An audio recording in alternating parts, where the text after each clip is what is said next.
I was sitting in my office late one night, not unlike other nights, throwing back some decaf mochaccino and enjoying the quiet. It wasn't often that my office was free of cases, and I wanted to take as much of it in as possible. Of course, that's hard to do when you have an assistant like mine always searching for cases, so I could keep enjoying those mochaccinos. He barged in the door in a rather disheveled manner, files in hand. He's a stout, tall man of...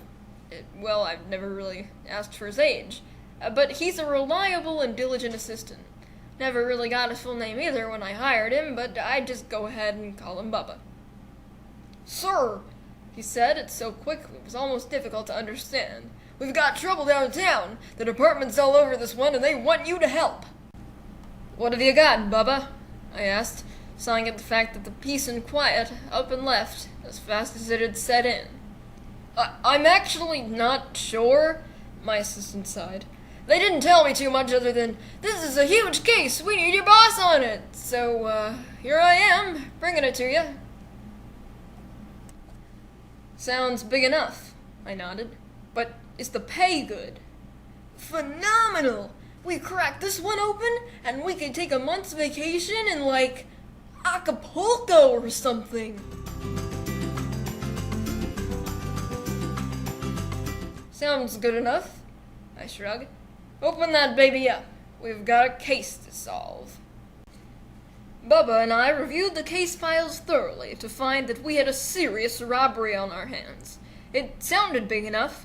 What appeared to be a six-fingered man broke into town hall and got a hold of the key to the city. Oh, that's not bad, you might think. But see, that's not true. The key to the city opens everything, and I mean everything. They implemented a law back in '86 where all businesses had to have a door that was compatible with this key. Restaurants, banks, jewelry stores. It was basically a robber's dream. "We've got to help the department, boss," Bubba urged. "You'd better call them up quick to make sure everything's all right." Now, I told Bubba that the department wasn't relying on me or hoping that I'd accept the case or anything, but after maybe 10 minutes of him pleading with me to call, I had no choice. I dialed the numbers into my desk side phone, because every detective has one, and called the precinct. Despite the urgency of the case and the level of havoc I thought the department would be in, my call got answered pretty fast. "Oh, thank God you're helping," replied the officer on the other end of the line. "To be honest, the chief was relying on you and hoping you'd accept the case." Bubba looked at me as though he overheard, in a kind of "I told you so" way. "You guys find any leads?" I asked, perusing the case file one more time, just to make sure I didn't miss anything. "Well, we did find something in the town hall, actually. It was a ransom note. We're keeping it here for the in-precinct detectives, but I'll go ahead and read it to you.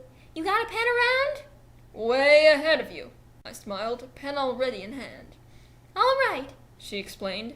"It says, I will return the key if you bring your best detective. If you refuse, the mayor will be my hostage." They had to bring that old geezer into it. I rolled my eyes.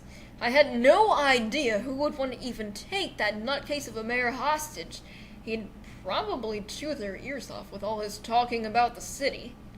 "Well, if you could do us a favor and head on over to the town hall, I know the chief would be ecstatic.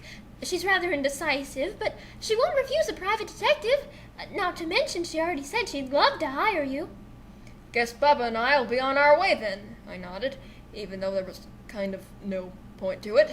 "Oh, thank you so much," she replied. "We'll have a few cars out in the front of the town hall for support." "Fine with me," I agreed. "That'd probably be for the best, in case this criminal is high risk." We didn't really need to say much else after, so we said a quick farewell, and I turned to Bubba, who was as giddy as a 5-year-old on the way to a video game store. "So we're going, right?" he asked, looking about ready to jump up and down. "You bet," I nodded. "Can we take my car? I just got the air conditioning fixed." "Fine with me." And yet before I even finished, he was on the way to the parking garage.